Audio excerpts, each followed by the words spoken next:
உருவாக்குகின்ற பெண்கள். பெண்கள் இல்லைன்னா ஆண்கள் வரவே முடியாது நடுவர்களே. தாயும் தாரமும் ஒன்றுதான். தாய் தாய்ங்கிறவங்க தாரங்கிற ஸ்தானத்தை கடந்துதான் வந்திருப்பாங்க நடுவர்களே.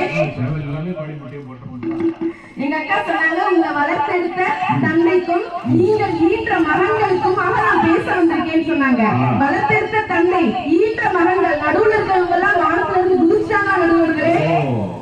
அம்மாங்கிற உறவுல இருந்துதான் வந்தாங்க. அந்த அம்மாவுக்கு நாங்க எவ்வளவு உழைச்சாலும் நாங்க பட்ட கடனை தீர்க்க முடியாது பாட்டு சொல்லிட்டாங்க நடுவர்களே.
ஒரு வார்த்தை கண்டுபிடிச்சான்.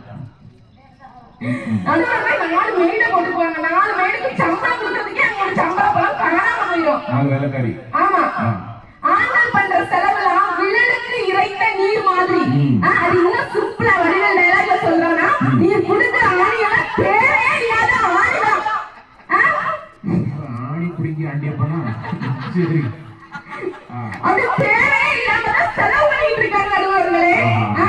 அவங்க பண்ற செலவை ஒரு பாட்டு சொல்லிருப்பாங்க. 1 இருந்து 20 வரைக்கும் கொண்டாடும்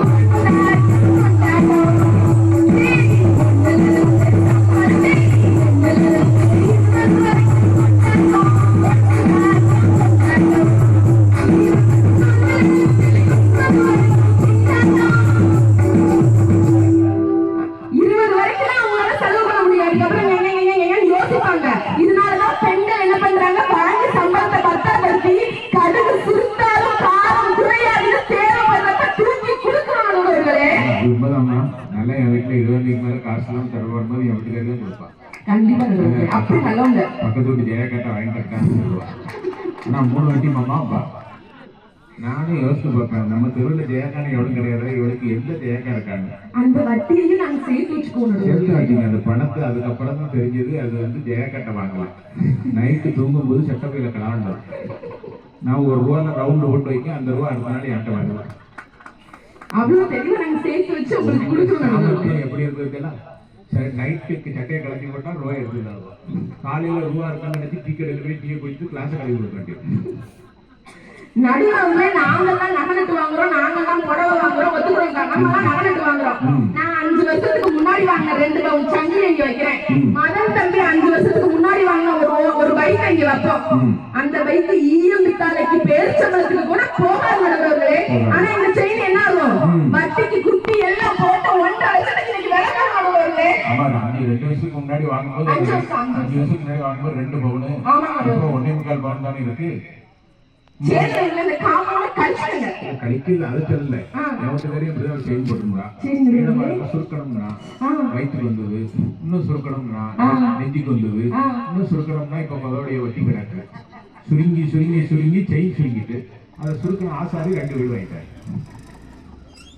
அப்படின்னு அவளை நாங்க வந்து சீக்கிரமா நாங்க என்ன பண்றோம், சேலைக்கு வச்சு பின்னாடி உங்க தேவைக்கத்த தாராளமாக அன்பை தருவா, பாசத்தை தருவா, பண்பை தருவா. உங்க குடும்பத்துக்கு மாமியாருக்கோ இல்ல நாத்தனாருக்கோ ஏதோ தேவைன்னா அதெல்லாம் நாங்க கரெக்டா கொடுப்போம்லக்கா. கொடுக்காம வச்சுட்டு இருக்கோம். ஆமா நடுவர்களே. நாங்கெல்லாம் பியூட்டி பார்லர் போறோம் சொல்றாங்கல்லக்கா. இப்பெல்லாம் புதுசா மசாஜ் சென்டர் வந்திருக்கு. எல்லா நாளும் வேலை பார்த்துட்டு ரொம்ப டயர்டா இருக்குன்னு சொல்லிட்டு என்ன பண்ணிடுவாங்க, ஆண்கள்லாம் மசாஜ் சென்டர்ல போய் நாங்க மசாஜ் கூட்டிட்டு வரணும் போறாங்க நடுவர்களே. எதுக்கு போறாங்க? டெண்டருக்கு. எங்களுக்கு ஆல்ரெடி செலவை விட டபுள் ட்ரிபிள் மடங்கு அவங்களுக்கு ஆடி இருக்கு. மேக்கப் செலவோட அதிகமா போகுது. ஆமா நடுவர்களே. அவங்க எப்படி என்ஜாய் பண்றாங்க தெரியுமா நடுவர்களே? ஒரு பாட்டு சொல்லுமா? எங்கேயும் எப்போதும் சங்கீதம் சந்தோஷம்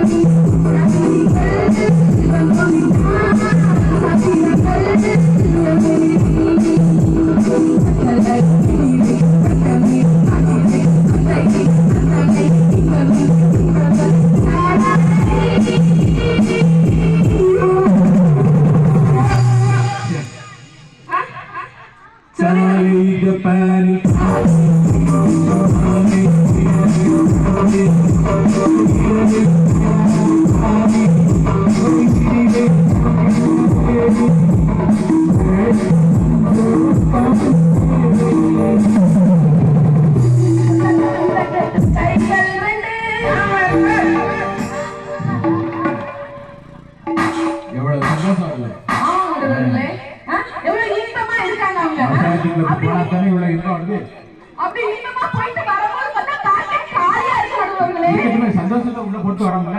அப்புறம் குடும்பத்தை யார் பாப்பா? நீங்க நிறுக்கியா அவன் மசாஜ் பண்ணி விடுதா? ரெண்டு அதே தானே நடுவர்களே. அதை நாங்க காம்பன்சேட் பண்ணி பண்றோம் நடுவர்களே. அந்த ஆண்களுக்கு கல்யாணத்துக்கு முன்னாடி ஏதாவது நல்ல பேர் உண்டாக்கா சொல்லுங்கக்கா. என்ன சொல்லுவாங்க? சோம்பேறி, ஊதாரி, தருதலை, தங்கத்தாரி, பொறுக்கி, முடிச்சடி எல்லா பேரையும் ஆண்களுக்கு வச்சிருக்காங்க. நாங்க வந்ததுக்கு அப்புறம் தான் குடும்பஸ்தன்ற பேரே கொடுத்துருக்காங்க. பெண்கள் வந்ததுக்கு அப்புறம் தான், மனைவி வந்ததுக்கு அப்புறம் தான் எனக்கு பொறுப்பு வந்துச்சுப்பான்னு சொல்லிட்டு ஒரு அப்பாவே பாடினதா ஒரு கவிதை கொடுத்துருக்காரு அவர்களே. முன்னாடி கல்யாணத்துக்கு முன்னாடி ரேஷன் கார்டுல கடைசியில சொல்லிட்டு ஆமா அவர்களே. இங்க வந்ததுக்கு அப்புறம் தானே உத்தரத்துல தொங்கும். தலைவன், குடும்ப தலைவன்கிற ஒரு பெரிய பதவி, லீடர் பதவி கொடுத்துருக்காங்க அவர்களே. தனியா ரேஷன் கார்டு வருது, தனியா மரியாதை வருது, தனியா வரி ரசீது வருது, எல்லாம் நிர்வாக திறமையுள்ள பெண் வந்ததுக்கு அப்புறம் தானே. ஆமாங்க அவர்களே. அதெல்லாம் பார்த்து பார்த்து மாச தொடக்கத்திலே எடுத்து வச்சிருக்கோம் அவர்களே சம்பளத்துல இருந்து. மனைவி வந்ததுக்கு அப்புறம் தான் ஆண்களுக்கு பொறுப்பு வருதுங்கிறத ஒரு பாட்டுல அழகா கொடுத்துருக்காங்க அவர்களே. தோளு மேல என்ன தூக்கிக்கிட்டு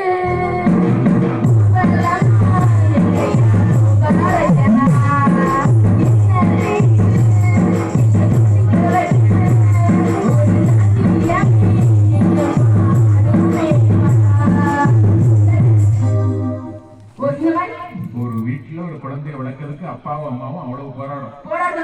அதுல ஒரே ஒரு வார்த்தை இருக்கு. நம்ம குழந்தைய பள்ளிக்கூடத்துக்கு அனுப்புறதுக்கு முன்னாடி அந்த காலத்துல 5 வயசு வரைக்கும் குழந்தை தாய்ப்பால்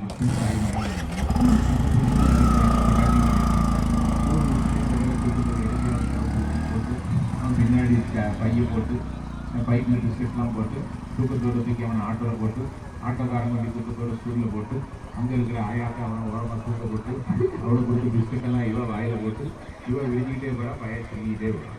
3 வயசுல அவனை கொண்டு ஸ்கூலில் போட்டானா 30 வயசுல அம்மாவை பண்ணி முதியோர் இருந்திருப்பான்.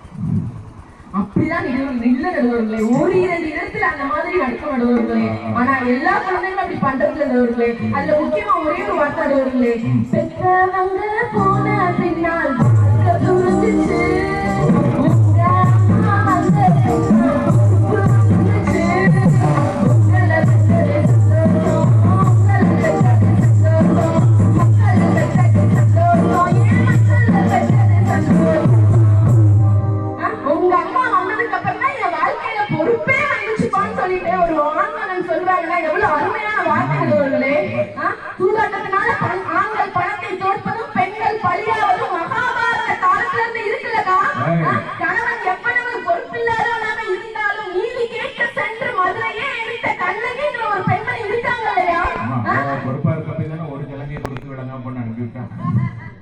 அப்படி இல்ல நடுவர்களே. இந்த சலங்கையில் செலவாகி விட்டால் என் கணவனுக்கு தோல் கொடுக்க இந்த ஒரு சலங்கையாவது இருக்க வேண்டும் சொல்லிட்டு பத்திரமா பாதுகாத்து வச்சிருந்தாங்க நடுவர்களே. வச்சிருக்க போய் தான் அவன் கல்வன் இல்லைன்னு நிரூபிக்க முடிந்தது நடுவர்களே. ஆமா நடுவர்களே. அவ்வளவு நம்ம வந்து பொறுப்பாகவும் பொறுமையாகவும் வெற்றிக்கு துணை நின்று கொண்டிருக்கிறோம் நடுவர்களே. தாமஸ் ஆல்வா எடிசன் மின்விளக்கை கண்டுபிடிச்சா நடுவர்களே. அவர் சின்ன வயசுல இருந்தப்ப அவர் ஸ்கூல்ல இருந்து வெளியே அனுப்பிட்டாங்க. ஒரு கடிதத்தை கொடுத்து வீட்டுக்கு ஓடி வரான். அம்மா இந்த டீச்சர் இந்த லெட்டரை கொடுத்தாங்க, அம்மா இத கொடுக்குறான். அந்த அம்மா பார்த்துட்டு கண் கலங்கி நிக்கிறாங்க. அவன் குழந்தைகிட்ட எதுவுமே சொல்லல. நீ கலங்காத மகனே, நம்ம நாளைக்கு வந்துட்டு இந்த டீச்சர் நீ ரொம்ப அறிவாளியும் சொல்லியிருக்காங்க, நம்ம நாளைல இருந்து நூலகத்துல போய் படிப்போம், அந்த ஸ்கூல்ல உனக்கு சொல்லி அப்படி நூலகத்துக்கு கொண்டு போய் கற்றுக் கொடுத்ததுனால் அந்த குலத்தை பிற்காலத்தில் இந்த மின்விளக்கெல்லாம் கண்டுபிடிச்சாரு. நிறைய கண்டுபிடிப்புகளையும் கண்டுபிடிச்சாரு. அவங்க அம்மா இறந்ததுக்கு அப்புறம் அந்த லெட்டர் எடுத்து படிக்கிறாங்க. அந்த லெட்டர்ல என்ன எழுதி தெரியுமாக்கா? என்ன எழுதி தெரியுமாக்கா?